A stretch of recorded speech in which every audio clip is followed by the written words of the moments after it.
Welcome, welcome. I am so happy to be with you this week and really excited to introduce you to this week's guest.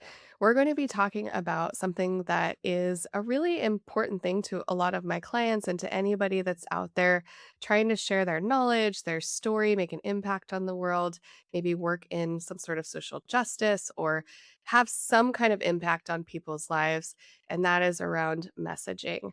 And I'm excited about this guest in particular because a lot of times what I see is when people go out to share their message, they feel like they need to fit in, like they need to kind of look like they belong in this space. And then what often happens is that you kind of blend in. So I'm excited this week to get to share with you a little bit about how you can really find your authentic message and really stand out so that you can attract the right people and make the impact you're meant to make on the world. So, let me introduce you to this week's guest.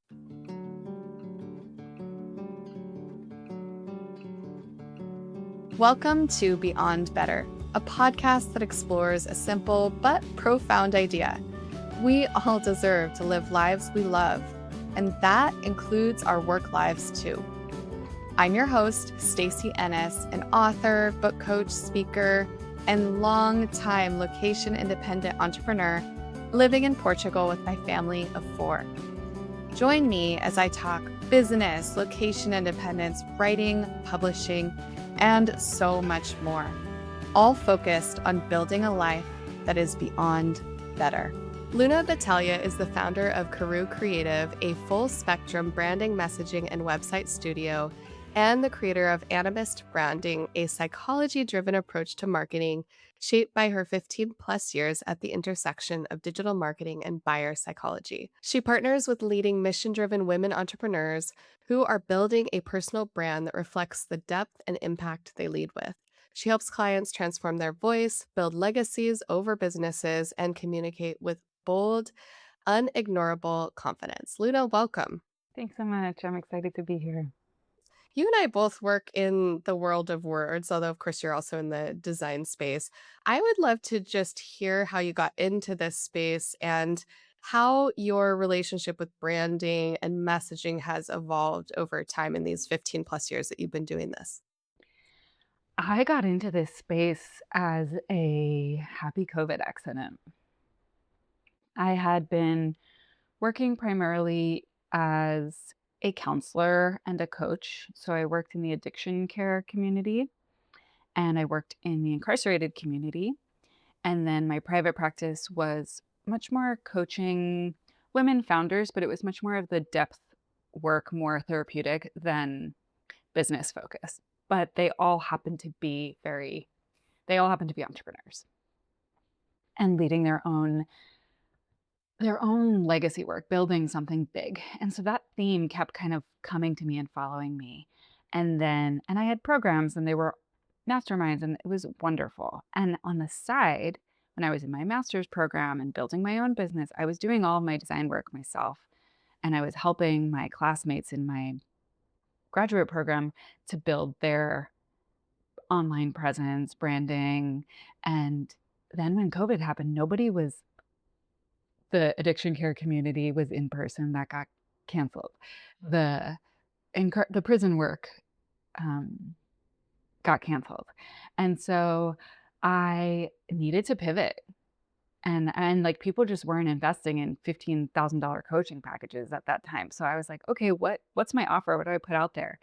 And I was like, I have so much experience with branding and messaging. And there's all these people who are losing their jobs, who have skills, who want to put their work virtually on the internet and don't know how.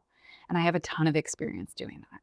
And so I just put out an offer to my already pretty substantial email list and it blew up and I was like fully booked when I went from like a month or two of just not really having any work or anything to do. And it was so nice because I had really cultivated quite the level of compassion fatigue after 8 years of, like, really being in the trenches in these communities, and so it was like, "Do you like this blue or do you like this blue? Do you like this font? Do you like a sans serif or a serif?" And I was like, "Oh, I don't know anything about your relationship with your dad. Like, I actually really needed that and didn't know I needed it. And so it was this perfect timing, perfect storm. And then I kind of thought I would pivot back, but then I got divorced and all these things and just the maintenance of this business. And then it kind of took off in a way where I had had the story of it being less meaningful than the work I was doing before.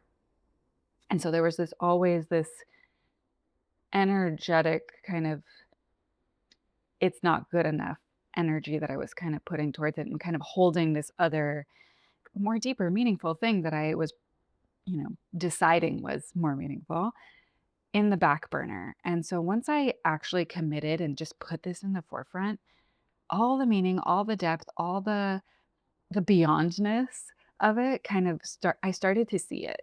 And I started like the people I work with, the women I work with, the impact, like they're all providing for themselves and their families. And I grew up with a single mom. So being able to support women who are contributing to their either themselves, their household income, their children, their future, and they're building a legacy work, having experienced the magnitude of what that means as a child, it feels like this really beautiful ripple effect that I can't even see, that it's, like, beyond what I can even imagine how the women that I work with, like, impact so many things. So it's been really amazing, and I'm really grateful, and that's kinda how just kind of all of my careers have just kind of been, like, given to me, and I'm just like, "Yeah, let's try that out."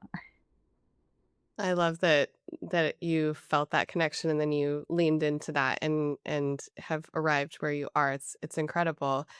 And I was thinking about the work that you're doing in many ways aligns a lot with the work I'm doing with authors where I'm often helping people reconnect with their actual self because Mhm, they've been in environments where their personality, their uniqueness, their shine, their shimmer, it's been shut down. And that can be a lot of different spaces. A lot of times in the spaces I'm in, they're coming from corporate or there may be consultants that are in these really high professional environments and they feel that if they show up in a way that's not very like buttoned up corporate, they're going to be rejected, and it to me, it also echoes my own journey a little in my business. I've been in business around the same time as you, 16 years, and when especially when I was younger, I always felt like I had to be overly professional because I really wanted to be mm. taken seriously, especially in my 20s. I was just like, "Who's gonna find out I'm 27?" But now I'm 40, and so I'm in a very different space and time in my life, and, um, it was really an evolution of testing and playing and, like, seeing if people resonated with things or if I was gonna get rejected the way that I feared that I would, and that has never happened. In Mhm. fact, the more I've leaned into my voice, this has been true for the authors I work with, the more people are attracted to me and my message because it's real and authentic. And I'm curious to hear from you, especially I would say I work with men and women, you work, with women, and women, historically, we've been silenced, we've been, shut out, shut down. Do you find sometimes that experiences are kinda like mine where I spend a lot of my time, like, playing the consummate professional, which actually I am in a lot of ways, but I'm also adventurous and fun and silly and, all of these things. How do you find when people come to you, like, do you find that a lot of this is actually unearthing with them and helping them discover their actual voice that already exists, or do a lot of people come with that more baked?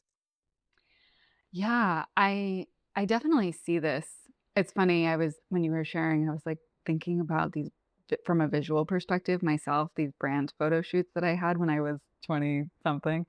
And Oh, how, like, yes. serious they were and, like, how now I'm just like, "Let's have fun," and be Yeah. there's such a different vibe, and it's yeah, it's really fun, and you think, like, maturing would have the opposite effect, but you start to give less, I think, is part of it. Um, yeah, so I also have, like I have 3 audiences, and one of them is this corporate to personal brand thought leadership, and I would say yes and. So I have my approach is really that the brand that you're creating is the business and brand that you're creating is alive and has its own voice. And part of the work is being the messenger to really listen to what it wants to say. And our personal self, obviously, there's tons of overlap because we're being chosen as the messenger to bring it through. But there's so much in our lives that is not a part of the message necessarily. Usually there's like a specific thing that the message is about. And we want that succinctness. And we as beings are just so much more multidimensional. And so we don't there's ways to share that with storytelling, but it's not a huge part of the brand presence or the brand message. There's usually the brand message is this like perspective shifting topic that we really want. And so I think of that as having its own voice. And so it's like, yes, if it's a personal brand, your personality has to be online. And I think that the same thing happens in corporate, starts to happen when people go into personal branding and they're on Instagram and they're following other authors or coaches or people. And then they start to do the same thing of, well, these people are successful and this is what their branding and their presence and their outfits and photo shoots and voice kind of sounds like. And so then they start to kind of model what they think works and do the same thing with a different aesthetic, basically, than the corporate that they came from. And so I think a huge part of it is really what is the authentic expression or unique expression of the brand. And I think of that person, maybe you, for example, just like when you're in that thought leadership author role, there's a there's an energy that's different than maybe when you're in mom role. And so the voice, and obviously the way that you would speak to your kids and the language, it's like there's a certain thing that's very specific to the brand. And so when we start to be in service to the brand's message and really think of it as being the messenger, you're being in service to bringing this message to the people, I find what it does is it actually takes a lot of the personal perfectionism, what about like how people are going to perceive me out of the equation and really frees them up to be of service. And that little subtle shift can like make such a big difference. And so yeah, I kind of see the both end and then drawing out their message is a whole drawing out that message that wants to be shared is a whole thing that sometimes the personality can get in the way of. Like I have this brand questionnaire and the question is like, what's something you dislike? And like as a person, I could list a bunch of things. But if I'm the brand, there's very specific industry-based things or things that my clients are experiencing that I don't like that are existing in the world or approaches that are happening. And so I really like to kind of separate it. And when you're in front of the camera and you're on the cover and you're the voice behind the brand, there you have to be really, I want to say conscious, but it's actually the opposite. It's like less conscious almost of all of that personal perception, because I think when we see ourselves being watched is when we change, is when we start to, like, do it a way that we think it should be or do it the way that we think people should perceive us, and it's almost like losing all of that and being less conscious, not more conscious, not bringing more attention to it. How do I do this? But just actually arriving and shooting the being more casual is actually the thing that so many buyers and consumers and listeners and audiences are looking for, that like kind of broken down, sitting on the subway, like those kinds of accounts where you're just two humans is so much more interesting to people. Cinematography where you're in your house and you can see the beauty of like the personal nature is so much more attractive to consumers and buyers and audiences than the polished, perfect, put together. So I think just less attention around that and just show up and say it. I really like how you are differentiating between your preferences as a human and your preferences, dislikes, likes as a brand. I think that's a really smart way to think about it. I've never heard anybody quite differentiate like that. And the other thing I was thinking about, and maybe you can tell me if this is reflecting what you mean or not, but um I love Taylor Swift. I mentioned this a Oh, lot on fun. the Oh, podcast, but I cool. watched the 6 series, like docu-series that they did recently on Disney A new Plus. one, not Um like America Sweet. No, That it's was like the like new it's of the Eras Tour. So I went to the okay. Eras Tour in Lisbon with my daughter, my best friend, and her daughter, so I was very interested in it. It's like behind the scenes. And she did a song with Florence and the Machine. And, I don't know what the woman's name, if it's actually Florence or what, but there's this part in there where she's like, "Taylor's just my friend, and I think of her as my friend." And then I went on to the stage and I was like, "Oh my gosh, it's Taylor Swift," you know? And, like and I've heard stories also about, like, Marilyn Monroe. I heard this story about somebody was walking with her, and she was kinda going unnoticed, and then she leaned over and she goes, "Do you Turns it wanna on. see me become her?" And then she, like, kinda yeah, turns it on, and suddenly Totally. everybody notices. Is that is that connecting at all with what you're saying? Or I'd love to kinda unpack that a little bit when it comes to a brand voice. Yeah, I think that it's something that you step into. It's like, yes, I'm Luna and I have all these personal things, but when I'm writing a newsletter, I'm making sure that the brand archetypes are present. And the brand archetypes, yes, there's overlap with my archetypes that I might naturally embody, but maybe there's some edgy things that the brand really is asking me to step into in order to be the messenger. And maybe there's things that aren't my natural way of being that I have to grow into in order to fully articulate the message and the brand's voice the way that it wants to be heard. And I think it's like you're you're stepping into a role and what it can this is a friction point for like 50% of clients, and then once they do it, they're like, "Oh my god, I feel like I have so much freedom." They're like, "But it is me. The brand is me." I'm like, "No, it's a brand. It's a brand. Like Nike. You birthed it, you created it like your child. It's not you. It came from you. It's influenced by you. You're nurturing it, you're stewarding it, you're shaping it. Of course, it's gonna like your daughter's probably gonna have a lot of your attributes, but they're different. And I think of our businesses that way as something that we birthed into being. And so it really is this like, okay, I'm putting on my brand messaging hat and now I'm writing the thing versus, oh, it's Luna. Like, yes, of course it's me. I have a personal brand. They want to hear from me. That's there. But there's stretches, there's intention, there's qualities of voice and topics that I'm not really doing in my normal life necessarily all the time. Yeah, I was thinking about, just bringing this on my side. Maybe this will resonate with some of the listeners too. A lot of times, the content that I create is really around uplifting, encouraging, moving people toward these dreams Mhm. that they're working on. Um, I would say I do some of that in my personal life too, but it's not like I'm, hanging out with my friend or on a run with my friend, and I'm like, listen, here are the ways that you can lean into your author Yeah. dream. So there are pieces of that, of course, that I often try to think about, how can I serve this person best? And to your point, and I know again, I hadn't thought about it that way. It's like you do have to kind of step into a space, well, of course, of service and really to show up for that person, but there is like a presence that you have to put on almost to be able to serve fully.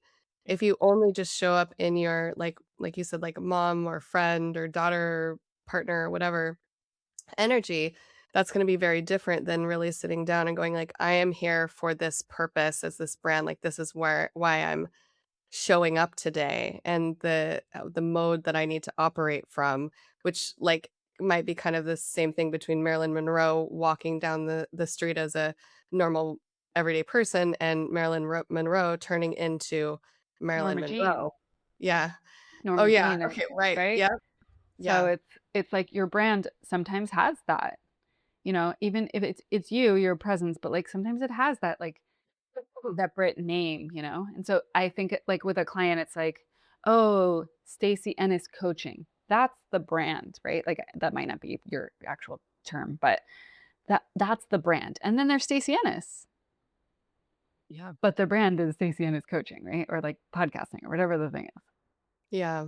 Yeah, it's such a great differentiation. I know that's gonna help a lot of people that are watching and listening to this.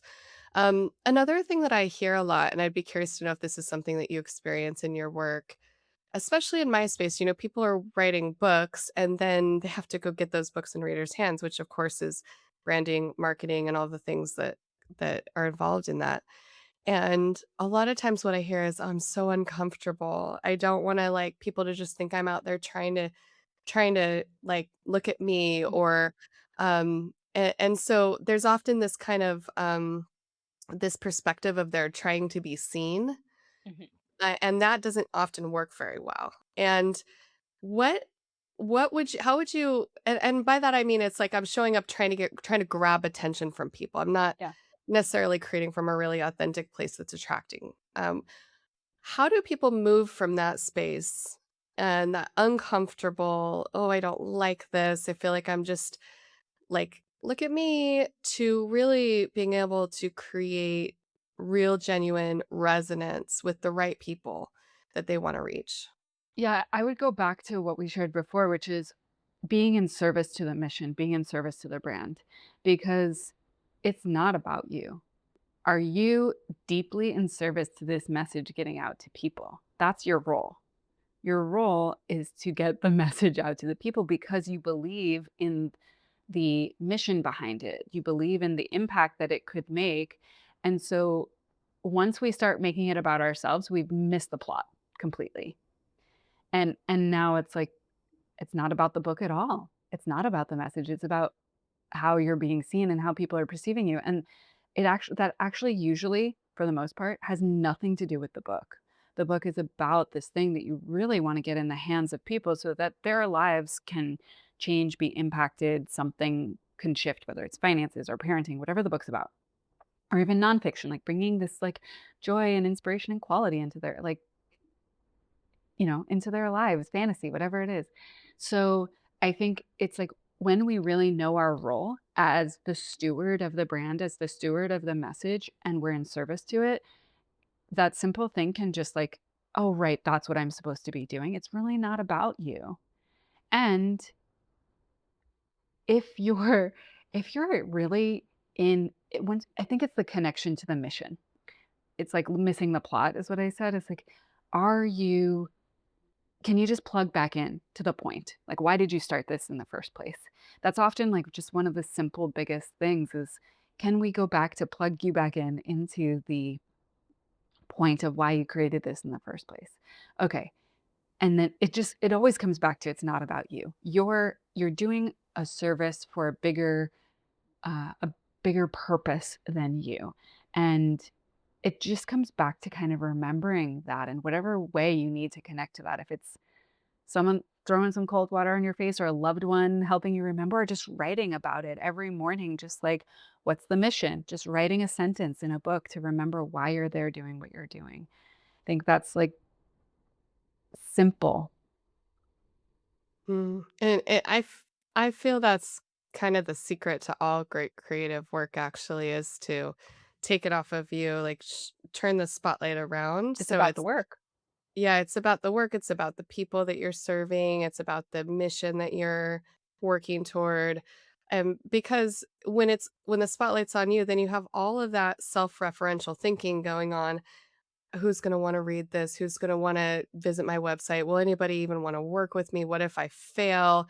Am I being too much? Especially with women, I think Mhm. that comes, am I For not sure. enough? Am I worthy? That's all that inner self-talk, but if you can, like, turn that spotlight outward and really be, like, the vessel to your point of the message and one of service, I think that makes a huge difference. I know, but I would say that, like, it's not necessarily for most people so simple as, like, they're gonna listen to our conversation and do it for the first time, and they're like, "Oh, I got it," Yeah, yeah, spotlight yeah. out. It's like you almost have to I think you almost have to go through some of that discomfort and discover it for yourself For sure. and figure out what feels good. I'm curious, when I looked at your website, you have a very unique voice. I mean, you used, like, I think the word baddie was on there, you've Oh got, like, yeah. all the fun lingo. How do you help people like really hone that voice and like how they actually talk? I'm curious about that because I often, that's a huge thing I do in author coaching is really helping them uncover their writing voice. Mhm. But I'm just curious to know, like, what do you do with people to help them be able to show up and go, that looks like me, that sounds like me, this feels good. It feels like, and me as in the brand, I guess, Mhm. just to our earlier point. Brand archetypes. There's 12 brand archetypes. These mother-daughter duo whose names are escaping me wrote a book in the 80s around the brand archetypes. I think it's called The Hero and the Rebel, maybe something like that.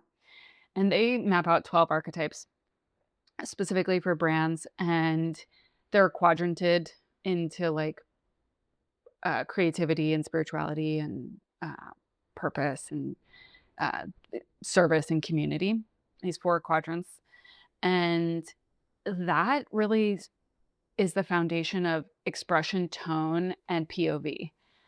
The position, I would say that you're, especially for thought leaders like this, like the positioning and the point of view are really the same thing. The point of view should be the thing that positions you. There might be other external factors that position you in a kind of different out of the box way, but the POV is really a huge part of that. And so the tone and the expression, I had a client yesterday, we did a 4-hour messaging call, and she was like, I curse like a sailor. And we're doing this messaging call, and we're recording it, I'm writing notes, she has a questionnaire, and I'm just like, that's good copy. So I'm always saying this to clients on these calls, that's good copy, because I want them to know what I'm hearing. And I'm like, ChatGPT answered this for you. I can tell. I can just read. I want you to know what I'm seeing because I can see it. And so just kind of like mapping those things out for people is really valuable. And she was like, I curse like, and I was like, this is good copy. Like, I would put this statement with this F bomb on the homepage of your website because what it is a qualifier. And I have a really high conversion rate for not just like products on sales pages, but the high ticket one-on-one. It's close to 100%. That one person, however long ago, ruined that. But um, the messaging is doing the work on the front end for me to be like, do we vibe? Do we not vibe? Is this going to be a fit? Do I want to read this book? Because your messaging, your presence, your tone, your expression is saying to certain people, oh my God, I love her, the way she talks, the naturalness, the conversational, and then the imagery should reflect the messaging. Messaging always starts first in my world. And I was just like, go, like, why would you like it's such great copy. It jolts people. It takes them out of like, I'm reading content and this is like, here's what we offer and here are our values and this is our mission statement. It's like, yeah, you could say it like that. Or there's a fun thing about pages that I really like of like changing the language of like drinker of tea, writer of words. It's just a funny way of writing that I really like. And just simple things that make it more fun, unique, stand out, conversational, whatever it is. Or that F bomb totally jolts someone, and someone's going to be like, whoa, she's totally not my person.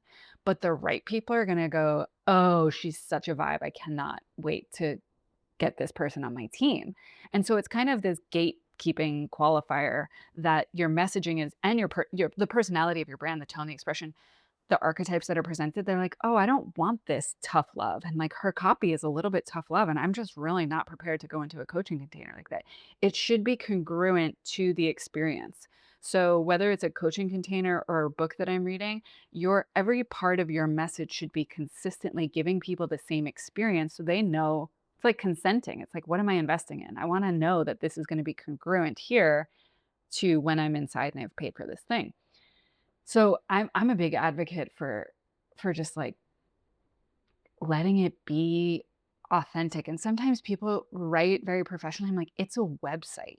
Like your grammar, it's like you don't actually need a period. I know it's a full sentence, but like you don't even need a comma. Just make it 2 lines because visually, like just disrupting the kind of paragraph readership and making it visual art that people are actually want to engage in and words that disrupt the kind of things that we're used to, especially from coming from corporate. That can be harder, especially if you want to be seen as professional. Like I'm working with a doctor right now who's doing the same thing, shifting from corporate Kaiser out of it into personal thought leadership, speaking, very unique perspective. And it's like, but I'm a doctor. And it's like, yeah, but now you're serving a slightly different population that you're choosing. And if you're speaking to them, how would you speak to them? And it's slightly different than you would speak to a variety of people that come into a hospital as patients. Yeah, it's interesting because at the core of it, what I hear is that you have to be comfortable with people not liking your brand. Like, you have to be okay 100%. with people coming and going, "Ooh, no, I'm off," you know? Do you ever do And that? You go to like, you wanna go to a restaurant, you go to their website, and you're like, "I can't eat here." Like, "Look at this website, it's awful."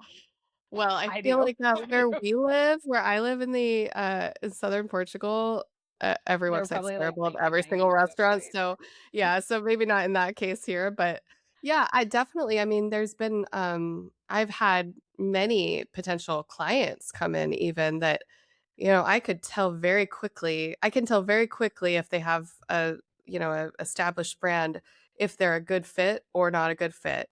And if they're not a good fit, I will let them know very kindly with the recommendation of other places to look.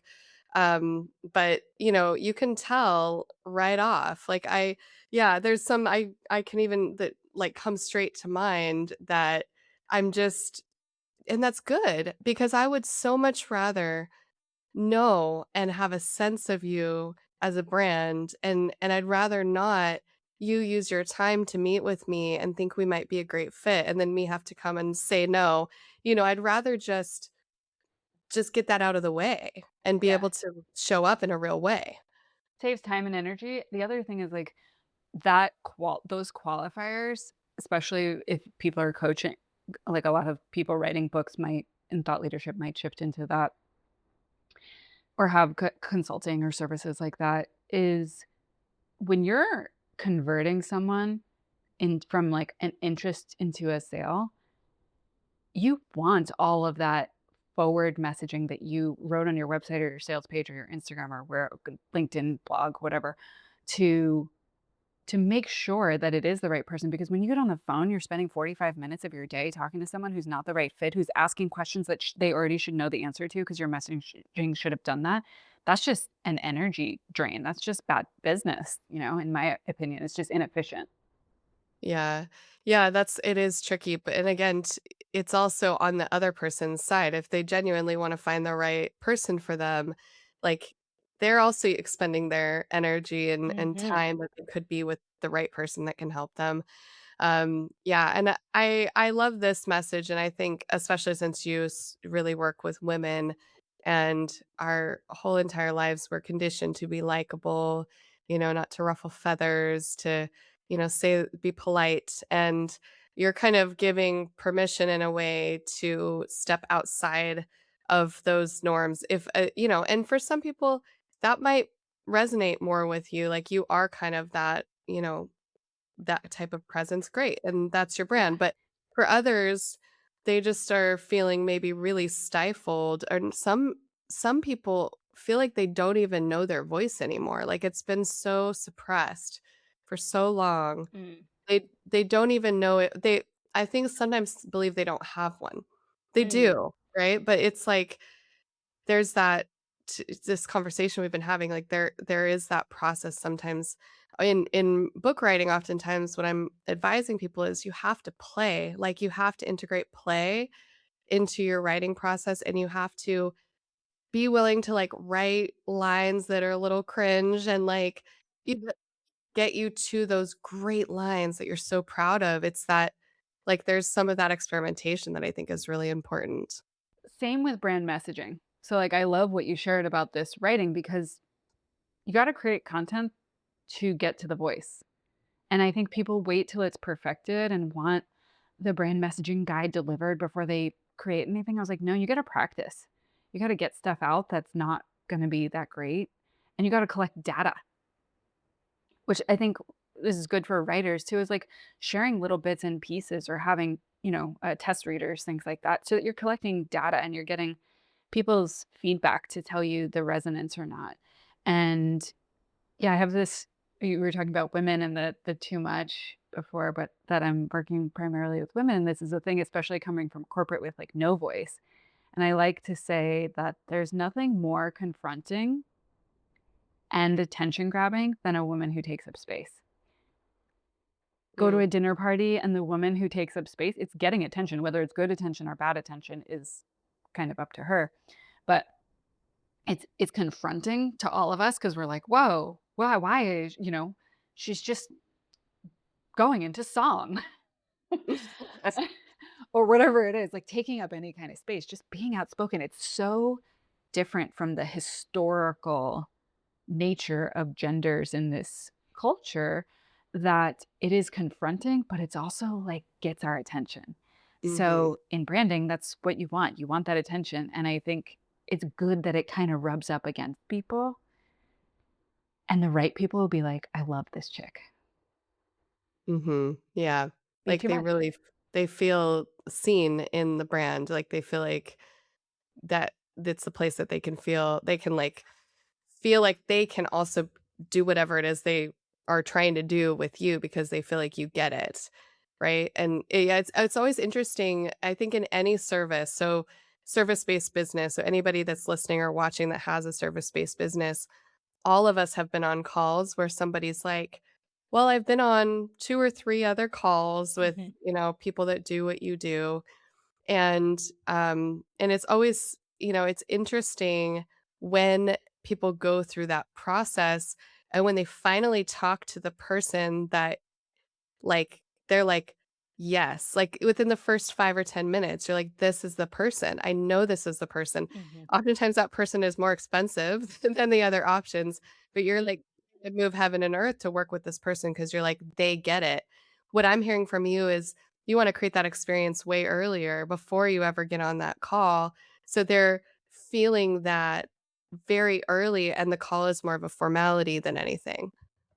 100%. That is actually data that I've collected for myself recently where I was getting that feedback of like, "Oh, I'm shopping around with some other like brand designers and people and coaches." To now it's like, I 100% wanna work with you, like, what this is a formality call, this is, like, how do we do the paperwork kinda thing, Nice. and just, What do like, you think is seeing the that difference? shift. Say What it again? cha I think the boldness, I think the qualifiers, the, like, really focusing on messaging as the forefront where people are getting that. The other thing is, like, I think because it's a big investment and people are doing this, they're prepping. They're not like, "Oh, randomly, I wanna spend a ton of money." They're Yeah. prepping, and so they're kind of, like, discerning a little bit more ahead of time because of the level of investment. But also, I think it's that I've had the energy, like, the example that you gave, there's gonna be a ton of coaches who are, like, go into sales mode when they hear that, and they're trying to prove that they're the best option, and they're trying to prove something.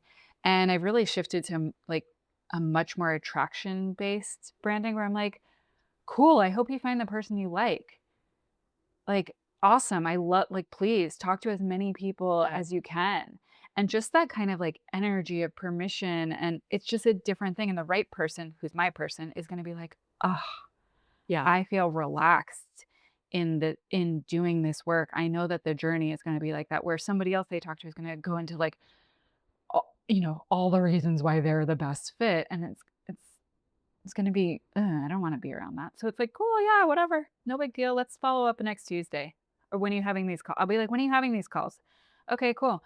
If it's, like, months out and they're not making a decision, I don't care. That person's already off my mind. If they come back, great. If they're, like, talking to people within the next week or 2, I'm like, "Great, we should follow up after you talk to them. Here's my cell. Text me if if you have any questions." It's just a different vibe. Mhm. Yeah. Yeah, I like that approach. I'm exactly the same when even especially if I'm the first person that somebody talks to, and even if they feel, like, really excited and wanna work with me, I often say, "Meet with a couple other people and just Mhm. see how it feels," because to me as a coach, I don't want somebody to come in, like, feeling 80% about it. I want them to feel 100% because that's also going to give them the best journey. going forward being fully like all in. They feel like they did their homework. They feel like they've, you know, talked to enough people and that it's crystal clear what they should be doing. And so I love that you approach it that way. I'm going to ask you the last question that I ask all of our guests, and that is if you could recommend one book to listeners, so it's a book that has profoundly impacted you or your life in some way, what would that book be? Funny, we were talking about, like, getting some of the questions beforehand, and I was like, "I don't want that. I wanna go off the kind of like, this is one you can prepare for." Oh, there's so many. I'm a bit of a book nerd. This woman, Oriah, she wrote a poem that went viral a long time ago, and a publisher came to her to take each verse of the poem and make it into a chapter book, and she did, and then she wrote a ton of other books in, like, a series, but the invitation, it's so real and raw and well written and moving, and it's one of those books that when I get it on Amazon, I'll buy 5 copies just to have around and just, like, hand it out to someone that I meet. It's the writing style is my style. It's so human, a little, like, different type, but like Glennon Doyle, it's like it's just raw. Mm. You're in their world, and I think that that's, like it just transports you to it's a sensory experience, Oh, I'm and it's excited. a personal development, like, you're gonna read it and be like, "Oh my god, like, I could be living life so much more deeper, fuller, richer, beyond better." I love It's great. that. Oh, I can't wait to check that out. Thanks for that recommendation. Luna, where can our viewers on YouTube, our listeners on the podcast, learn more about you, follow your work, and if they're interested in working with you, how would they do that? Awesome, yeah. 2 places I hang out, Instagram is at Luna Battalia, and then my website is lunaloveleadership.com. And yeah, I also have a messaging course that I offer, and I have a code for your community to get 10% off. The code is Beyond, and it's a great like start to tuning in with the brand voice and that kind of orientation with your brand as a living being and really kind of becoming the messenger. It's called Messenger for that reason. Yeah. Amazing. We'll be sure to include that in the show notes as well as a link to your website and your Instagram. Luna, thank you so much for joining me today. I really appreciate your time and this was such a good conversation. I know it's going to help it's going to help many people today. Awesome. Thanks so much for having me. It was a joy to be here and connect with you and your audience. And thank you to you, our viewer, our listener, for being with us. I am so grateful for your time and energy. And since you're still watching or listening, you must have loved this episode. So be sure that you are following, subscribed, and if you have a minute or two to rate and review the podcast or leave a comment on YouTube, I would be so grateful. Not only will subscribing or following make sure that you will get more of these amazing episodes, but it will also help me reach more people with the message of living a life that's not just better, but beyond better. And I also, of course, want to thank, as always, Rita Dominguez for her production of this podcast. As I say every week, this would just be sitting in a file, never to see anything ever without her. She truly makes everything happen, and I am grateful. And I will be back with you before you know it.